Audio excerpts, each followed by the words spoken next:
Welcome to Funds on Fire, the podcast that ignites the passion of investment funds and capital raising. Here we turn the complexities of fund management into clear, actionable steps that drive results. I've invested into diverse real estate across the United States and managed thriving funds, and I'm committed to transforming lives through the vehicle of investment funds and helping others to do the same. Join me as we document the journey of scaling businesses, raising capital, and impacting tens of thousands of people around the world. My name is Devin Robinson, and welcome to Funds on Fire. All right, what's up? Welcome back to Funds on Fire. Today, we're going to do a little bit different. Today, we're going to go with a solo episode, and I'm excited to talk today because I've actually tried to put down a massive amount of content, just helping people to understand a little bit more about the fund game, talking a little bit more about it, helping to dissect it, and just letting people know how accessible it is, and then also just talking about raising capital. There's a lot more raising capital, partially because I did start, and this is not a plug for it. I mean, I guess it could be. Fund founders, we started a community called the Raise Room, where we actually help people to raise capital for anything. If you're going to raise capital for your fix and flips, if you're raising capital for private equity, if you're raising capital for your fund or whatever, it is a group solely dedicated towards raising capital. Now, it is like a paid community and everything like that, but we're putting everything we can to help you to raise for your next big launch, and it's going to be significantly cheaper than going somewhere else to learn about it, especially some of these bigger courses. So we thought we'd do something specifically for raising capital, and that's what the Raise Room is. So pretty excited about that. But today I want to break down the single biggest reason why I was able to, in my first fund, raise $2 million in the first 6 months of launching my first fund ever and really trying to capital raise without ads, without a big list, and without feeling like a pushy salesperson, because I think that's also a big part of it too. And it wasn't a perfect pitch deck. It wasn't a secret hack. It was something way more human, just curiosity. So if you've ever felt like raising capital feels awkward or scary, or you just don't know what to say to get people interested, this episode is for you. Because curiosity isn't just a personality trait, it's a capital raising superpower. And I have a business partner who has been a really good friend of mine for a while, and he actually is currently writing a book called, I think, the next best question or one more question or something amazing like that. He's in the process of writing it, but it's all about curiosity. He has a company called Curiosity Coach, and so he's always been helping me to dive deeper into this idea of curiosity. Like, how can we be more curious? How is this superpower? How can interested people be more interesting? And we'll talk about that a little bit later. And so he really pushes me to think that way. And then also, as I was raising capital, he helped me to push the curiosity, the sense of curiosity, as I was doing that for other people. So let me go back. Let me take you back. I'm launching my first fund. I don't come from Wall Street. I didn't have a big family office connection or a 50,000 person email list. But the one thing I did have was a laptop, some hustle, and a mindset shift that changed everything for me.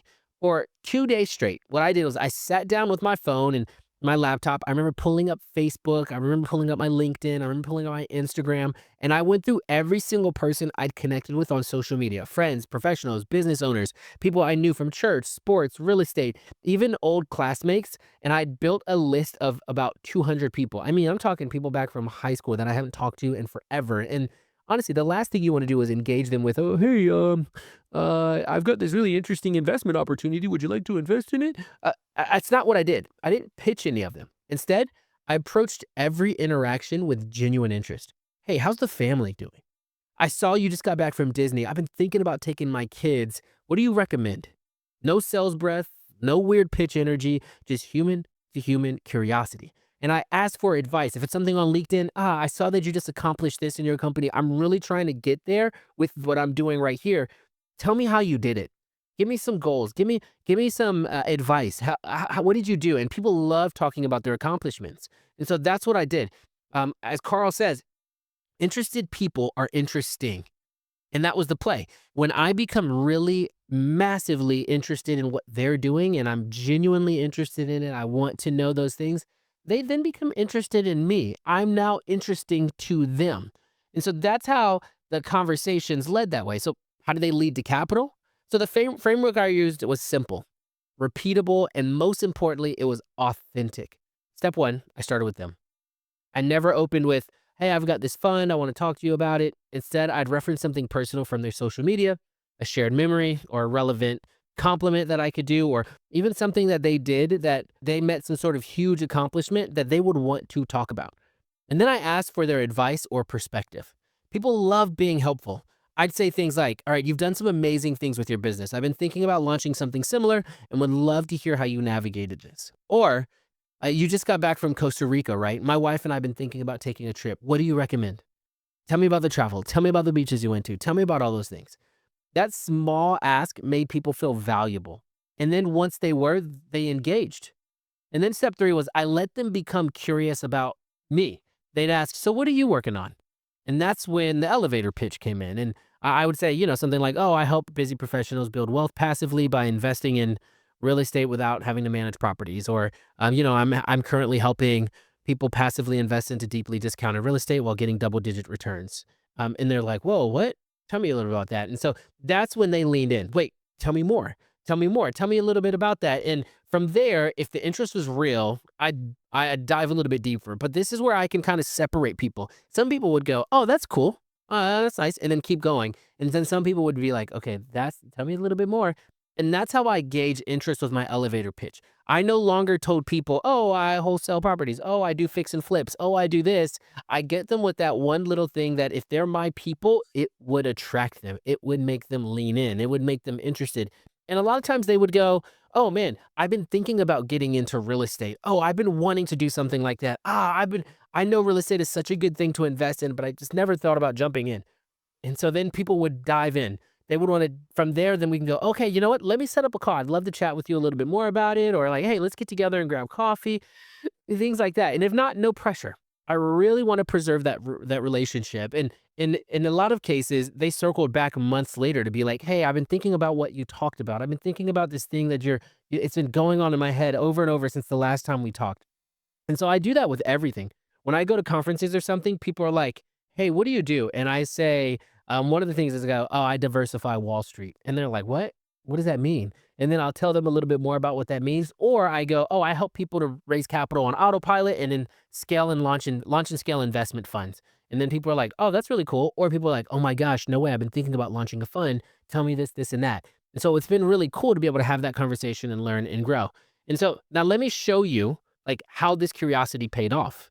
In those 6 months, I raised over $2 million using nothing but that strategy and consistent outreach. No paid ads, no giant webinar funnel, just real conversations. I had one guy I hadn't spoken to in 3 years hit me up and he's like, Devin, I've been watching what you've been building. I've got 100K. I'm looking to play somewhere. He invested into my deals after that and then consistently helped me on other deals as well. That came from curiosity first DMs and a simple follow-up message that just said, hey, you came across my mind this morning during my quiet time or during my journal or whatever. Would love to catch up. Let me know when you're free.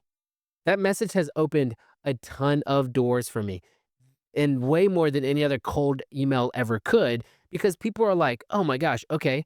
They feel like I've been thinking about them. They feel valued. They feel heard. They feel seen. They respect that. They love that actually. And so now some of you are thinking, oh, that sounds good, but what exactly do I say? So here's a couple of script examples that you can start using today. And by the way, these are all downloadable in a free investor outreach script pack inside of our Fund Founders community. But also, if you want to, you could DM me the word scripts and I'll send that to you on Instagram, devin.robinson1. So devin.robinson1 on Instagram. Just DM me the word script and I'll send you these scripts for sure. And so I'd say, hey, congrats on your recent promotion. Saw that.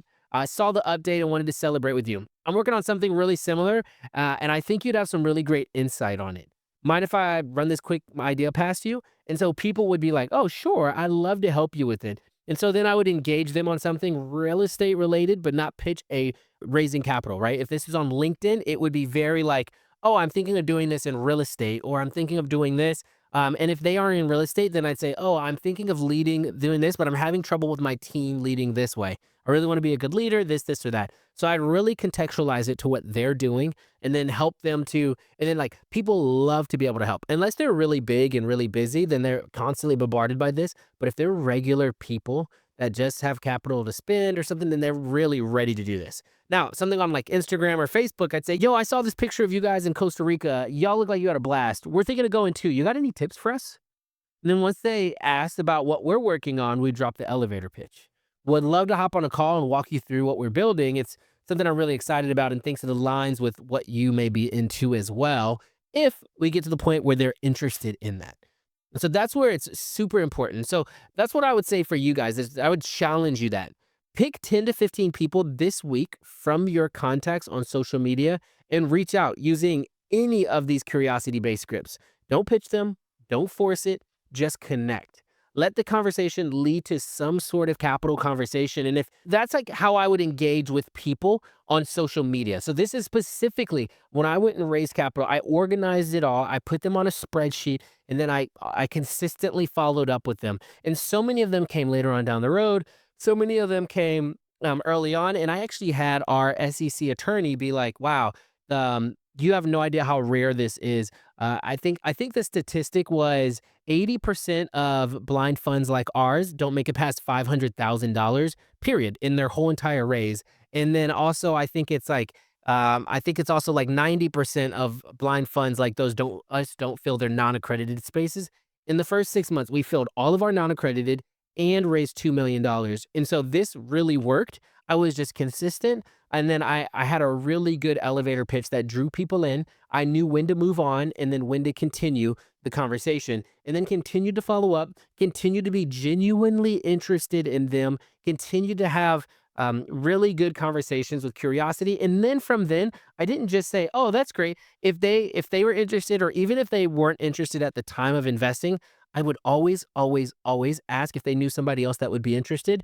And people know other people. I've definitely had referral partners refer us other people that would invest with us. And so they were super helpful and super awesome. And so I'm thankful for them for doing that. Now, if this is helpful for you guys, like go ahead, DM me on Instagram, Devin.Robinson1, and I will make sure I send you these scripts over because I want them to be as helpful for you as possible. It's going to come with the DM scripts, text scripts, some email scripts, all of that stuff just for you. Now, remember, the best capital raisers aren't the best pitchers. They're the best connectors.